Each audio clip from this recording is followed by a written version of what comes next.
कधीच नाही चुकणार तुमचे फेवरेट टीव्ही शोज झी5 सोबत, तेही एकदम फ्री।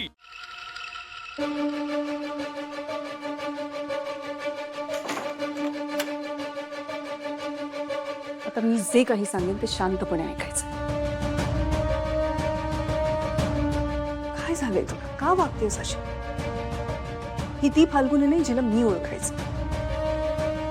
तुझ्या मनातले गैरसमज दूर व्हावेत म्हणून आम्ही प्रयत्न करतोय, पण तू ऐकूनच घ्यायला तयार नाहीस काही।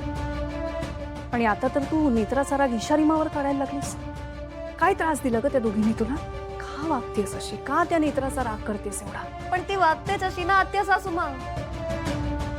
बघितलं ना डॉक्टरकडे जाताना कशी हसली ती। माझं असं झालं तर तिला आनंद झाला होता ना।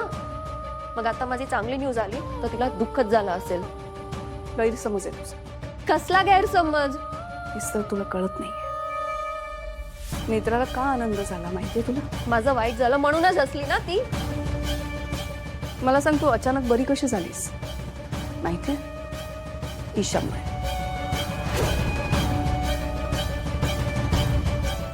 ईशामुळे नेत्रा खूप सुरुवातीपासूनच प्रयत्न करत होती की तुला बरं वाटावं,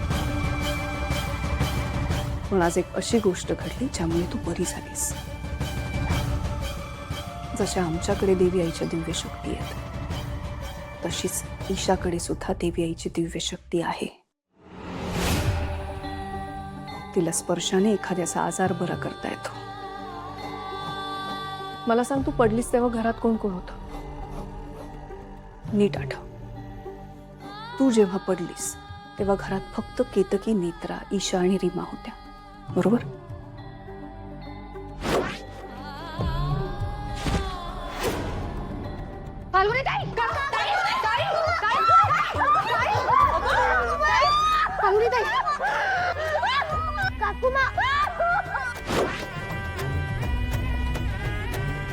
तू पडल्यानंतर ते सगळ्याजणी धावत आले आणि त्यावेळी ईशाच्याही नकळत तिचा हात तुझ्या पोटाला लागला। काकुमा, काकुमा, काकुमा काय होतंय? काकुमा,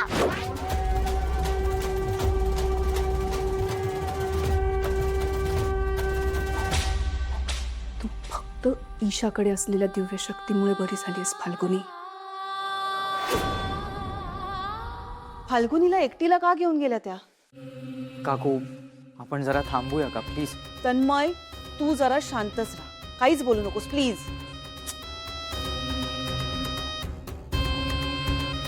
त्यांना बोलायचं असेल काहीतरी। बोलायचं होतं ना, मग इथे बोलायचं ना सगळ्यांसमोर। आत काय आहे याला काय अर्थ आहे?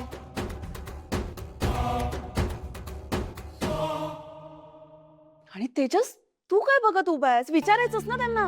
काकू, मी केला प्रयत्न अडवायचा, पण तू पाहिलंस ना कशी घेऊन गेली ती आत्या तिला। ठीक आहे, मग मीच जाऊन बघते। किती काही थांब। अरे पण अगं थांब, त्यांना जरा येऊ तर दे, आल्यावर सांगतील ना। एक्झॅक्टली, माझं हेच म्हणणं आहे। आल्यावर सांगणारच आहेत ना, मग इथेच सांगायचं ना सगळ्यांसमोर। एकटीला का घेऊन गेल्या त्या? इथं की उगाचच वाद घालू नकोस आणि आपल्याच माणसांवर संशय घेणं बंद कर। अगं तू जर असं वागत राहिलीस तर आपल्याच माणसांवर संशय घेणाऱ्या माणसात आणि तुझ्यात काय फरक राहिला सांग बरं?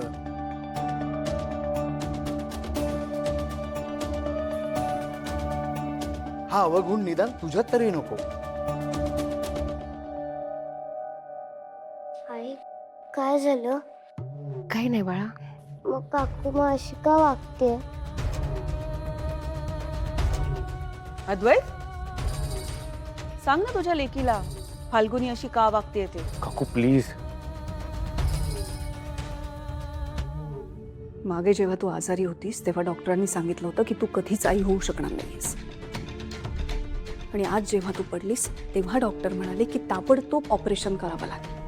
आणि मग तुला शुद्ध आली आणि तुला बरं वाटायला लागलं होतं। आणि मग डॉक्टरांनी सांगितलं की तू पूर्ण बरी झालीस आणि तू आई होऊ शकतेस। हे फक्त आणि फक्त ईशाच्या दिव्य शक्तीमुळे झालंय। तुला आठवतंय मागे तुझ्या हाताला लागलं होतं तेव्हा ईशाच्या स्पर्शाने तुझा हात बरा झाला होता। आणि तेव्हा नेत्राने ईशाला हेही सांगितलं होतं की फाल्गुनीच्या पोटाला स्पर्श कर, पण तू तिला झिडकारलीस। नको ते गैरसमज करून घेतलेस आणि मिरजेला निघून गेलीस।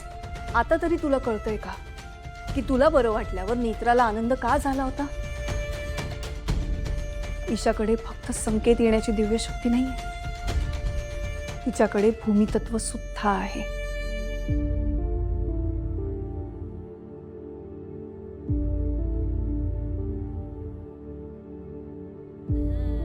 मी चुकले आत्या सासूमा, खरंच मी चुकले. नेत्राने तुला किती वेळा समजवायचा प्रयत्न केला, पण तू ऐकूनच घेतलं नाहीस तिचं. तुला माहिती ना नेत्रा कशी आहे. तिला कितीही त्रास झाला, काहीही झालं तरी ती सगळ्यात आधी संपूर्ण जगाच्या भल्याचा विचार करते. माहितीये ना. तुला आणखीन एक गोष्ट दाखवायची.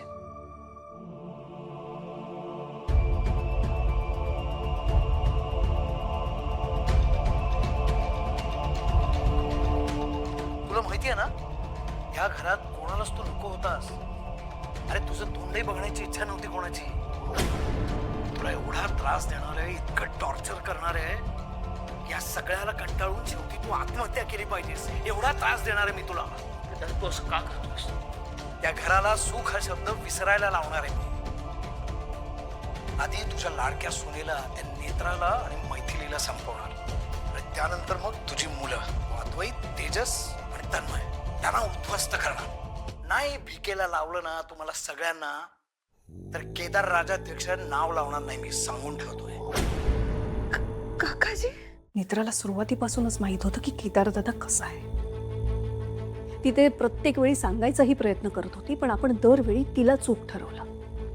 ह्या माणसाच्या खोट्या बोलण्यावर विश्वास ठेवून आपण नेत्रावर अविश्वास दाखवला आणि शेखरवर सुद्धा. काकू मग आपण काकू मला सांगूया सगळं. चला. नाही, केतकीनं हा व्हिडिओ दाखवायचा नाही. काकाजी असे आहेत तर काकू मला कळायला हवं ना. त्यांचा खूप विश्वास आहे काकाजीवर. केतकीचं केदार दादावर खूप प्रेम आहे. तिला जर हे सगळं कळलं ना, तिला खूप धक्का बसेल. आणि योग्य वेळ आली ना की नेत्रा ठरवेल काय करायचं ते. आणखीन एक गोष्ट, आपण जे काही बोललोय ते केदार दादाला कळता कामा नये. त्यामुळे आतापर्यंत तू जशी वागत आलीस ना, तसंच ह्यापुढे वागायचं. हे प्रकरण खूप शांतपणे हाताळावं लागणार आहे. त्या सासूमा, मी कसं वागले नेत्राशी? खूप बोलले तिला, पण ती एकदा सुद्धा माझ्यावर ओरडली नाही, मला रागवली नाही. खरंच खूप मोठ्या मनाची आहे आपली नेत्रा. सगळ्यांच्या मनातले गैरसमज दूर करणं, केदारदादापासून घराला, मैथिलीला वाचवणं, अशा अनेक पातळ्यांवर ती एकाच वेळी लढत होती.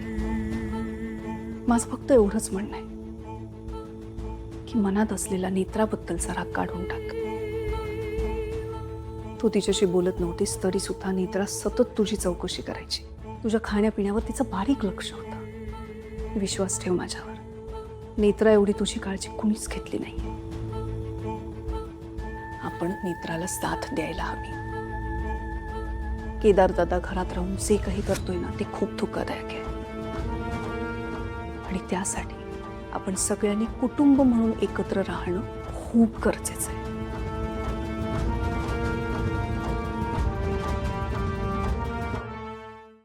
झी5 ॲप डाउनलोड करा आणि पहा सर्व एपिसोड्स एकदम फ्री.